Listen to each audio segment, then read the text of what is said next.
Assalamualaikum warahmatullahi wabarakatuh. Alhamdulillah, wassalatu wassalamu ala rasulillah Sayyidina Muhammad ibn Abdillah, wala hawla wala quwata illa billah, amma ba'du. Alhamdulillah, pada video kali ini kita akan membicarakan tentang bagaimana cara meraih kasih sayang Allah Subhanahu wa Ta'ala.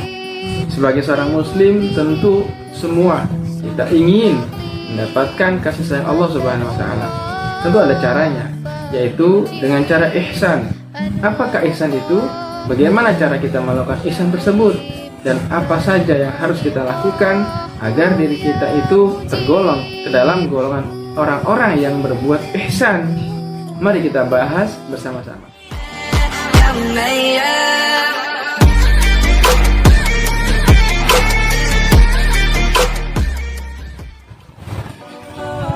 Ihsan artinya memperbaiki atau berbuat baik. Menurut istilah, sebagaimana yang dikutip dari percakapan Nabi Muhammad SAW dengan malaikat Jibril ketika beliau menjelaskan makna ihsan, beliau bersabda, qala Nabi SAW, "Anta'budallaha ka'annaka tarahu, fa illam takun tarahu, fa innahu yaraka." Artinya, engkau beribadah kepada Allah seolah-olah engkau mampu melihat Allah. Namun apabila engkau tidak mampu melihat Allah, sesungguhnya Allah melihatmu. Dengan kata lain, ihsan adalah melakukan perbuatan beribadah kepada Allah dengan penuh keikhlasan, baik itu ibadah ritual maupun ibadah sosial. Banyak dalil yang memerintahkan kita untuk berbuat ihsan. Di antaranya adalah Al-Quran Surah Al-Baqarah ayat 83. Sebagaimana Allah firmankan yang bunyinya, A'udzu billahi minasy syaithanir rajim. Bismillahirrahmanirrahim. Wa idh akhadna mitsaqa bani Israila la ta'buduna illallah لا تعبدون إلا الله وبالوالدين إحسانا وذي القربى واليتامى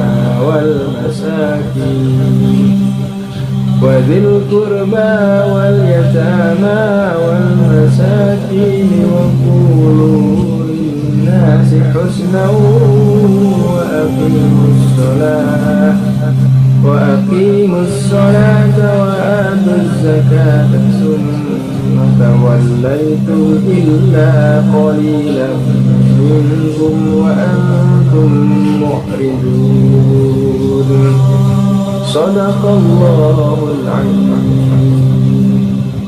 Artinya, dan ingatlah ketika kami mengambil janji dari Bani Israel, janganlah kamu menyembah selain Allah Subhanahu wa Ta'ala, dan berbuat baiklah kepada kedua orang tua, kerabat, anak-anak yatim, dan orang-orang miskin, dan bertutur katalah yang baik kepada manusia, laksanakanlah sholat dan tunaikanlah zakat. Tetapi kemudian kamu berpaling atau mengingkari, kecuali sebagian kecil dari kamu, dan kamu masih menjadi pembangkang. Al-Baqarah ayat 83. Ini adalah salah satu dalil tentang wajibnya kita untuk berbuat ihsan, di mana dalam ayat ini Allah Subhanahu wa Ta'ala mengingatkan kepada baginda Nabi Muhammad SAW akan janji daripada kaum Bani Israel, mana mereka berjanji akan selalu menyembah Allah tanpa menyekutukan dengan apapun, dan selalu berbuat kebajikan, terutama kepada kedua orang tua. Karena tanpa kedua orang tua, mustahil kita sebagai manusia ada di dalam dunia ini atau lahir di dunia ini. Melalui ayat ini, Allah memerintahkan kepada manusia agar berbuat baik kepada kedua orang tua, juga kepada keluarga, dan kepada para anak-anak yatim, kepada para fakir miskin. Allah memerintahkan juga agar kita sebagai manusia senantiasa mengucapkan kata-kata yang baik. Kemudian hadis terkait berbuat ihsan atau perintah berbuat ihsan pun sangat banyak. Setiap hadis yang mengandung perintah untuk berbuat baik kepada sesama, yang melarang pada perbuatan kerusakan, atau perintah untuk beribadah kepada Allah Subhanahu wa taala, itu semua merupakan perintah untuk berbuat ihsan. Di antara hadis tersebut ada sebuah hadis yang memerintahkan apabila kita ingin menyembelih hewan, maka hendaklah kita menajamkan pisaunya. Lalu kepada siapa saja kita harus berbuat ihsan? Sebagaimana dijelaskan dalam Al-Quran surah Al-Baqarah tadi, bahwa pertama, untuk berbuat ihsan adalah kepada Allah Subhanahu wa taala dengan cara beribadah, melaksanakan seluruh perintah Allah dan menjauhkan segala larangan-larangan Allah, terutama ibadah-ibadah yang bersifat ritual atau ibadah makhdhuf seperti sholat, puasa, zakat, dan lain sebagainya. Adapun ibadah-ibadah yang bersifat sosial ataupun ghairu makhdhuf seperti hubungan keseharian kita dengan sesama manusia, dengan alam sekitar, termasuk dengan hewan, diatur oleh Allah Subhanahu wa taala agar kita menjadi orang-orang yang ihsan. Berarti ihsan kepada Allah adalah kita benar-benar menyembah Allah dengan sepenuh hati kita, seolah-olah kita mampu melihat Allah. Namun apabila kita tidak mampu melihat Allah, maka yakinlah bahwa sungguhnya Allah senantiasa mengawasi dan melihat segala perbuatan kita. Yang kedua adalah berbuat ihsan terhadap sesama makhluk ciptaan Allah Subhanahu wa taala. Dalam hal ini, berbuat kebajikan atau ihsan yang pertama adalah kepada kedua orang tua dengan cara mengasihi, menyayangi, menghormati, patuh terhadap kedua orang tua kita. Karena mereka, kedua orang tua kita, telah sangat memberikan perhatian penuh kepada kita dari sejak kita masih kecil. Bahkan para orang tua rela berkorban apapun demi anaknya. Mereka mendidik, mengurus semua keperluan anak-anaknya.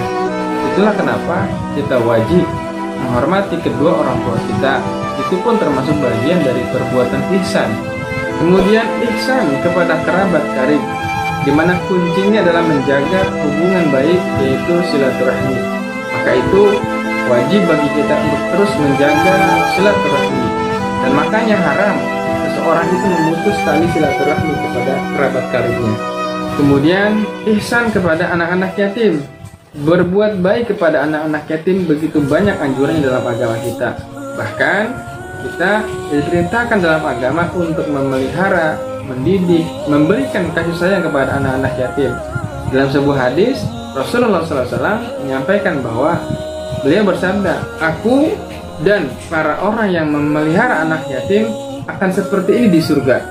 Beliau saat itu seraya atau sambil menunjukkan jari telunjuknya dengan jari tengahnya.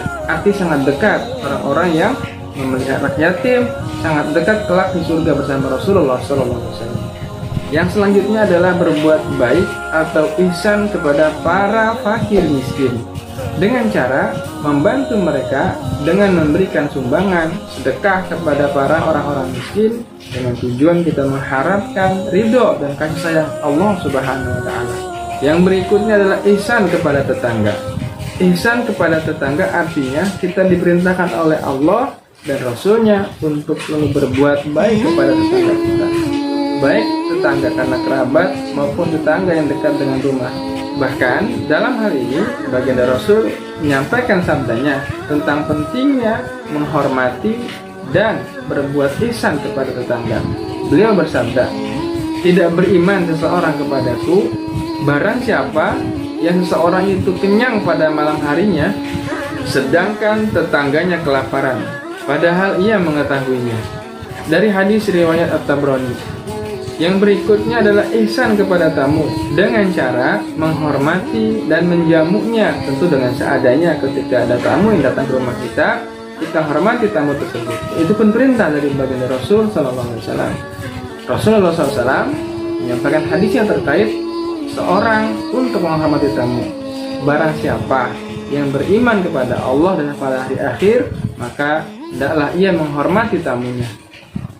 Yang berikutnya adalah ihsan kepada para karyawan atau para pekerja dengan cara menghormati mereka, memberikan hak-hak mereka, dan dengan cara tidak membebani mereka di luar kemampuan mereka.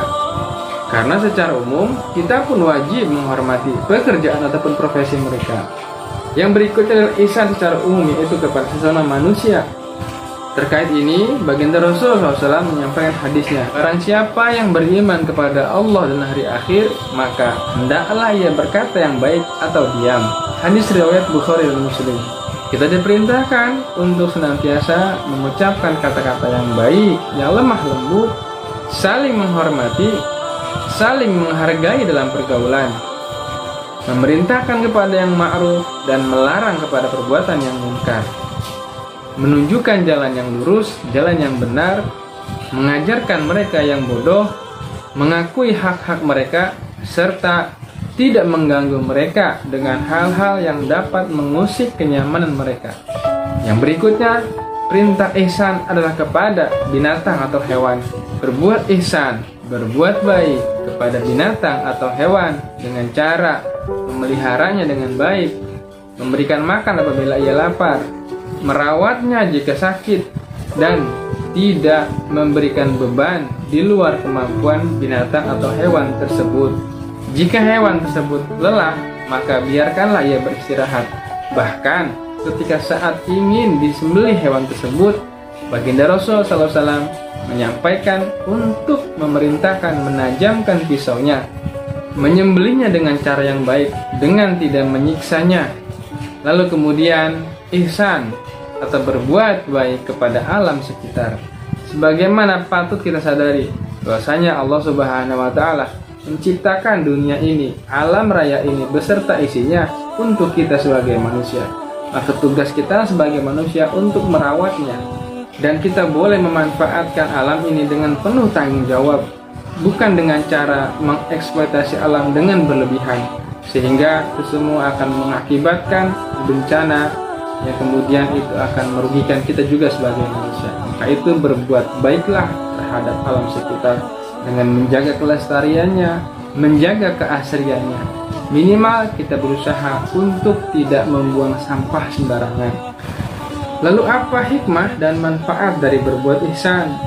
Allah Subhanahu wa taala berjanji dalam Al-Qur'an bahwa kebaikan pasti akan dibalas dengan kebaikan. Karena kita sebagai manusia adalah makhluk sosial, yang artinya kita tidak mungkin mampu hidup sendiri, maka berbuat ihsan ini adalah tuntutan kolektif dalam kehidupan. Maka itu Allah Subhanahu wa taala menjadikan perbuatan ihsan adalah sebuah keniscayaan. Artinya, siapapun yang berbuat baik atau ihsan kepada siapapun menjadi stimulus terjadinya sebuah balasan dari kebaikan yang dilakukannya. Demikianlah adanya sunatullah ataupun aturan alam ini. Ada jasa, ada balasan. Hendaknya semua manusia yang memiliki nurani patut untuk berterima kasih, dan akan ada rasa keinginan untuk membalas kebaikan. Maka itu berbuat baiklah kapanpun dan dimanapun kita berada. Semoga bahasan singkat kali ini bermanfaat dan menjadi motivasi bagi kita semua untuk selalu mau mengajak diri kita berbuat ihsan, berbuat kebaikan kepada siapapun, terutama pada Allah Subhanahu wa taala. Demikian, mudah-mudahan bermanfaat. Terima kasih. Allah muwaffiq ila aqwamit thoriq. Assalamualaikum warahmatullahi wabarakatuh.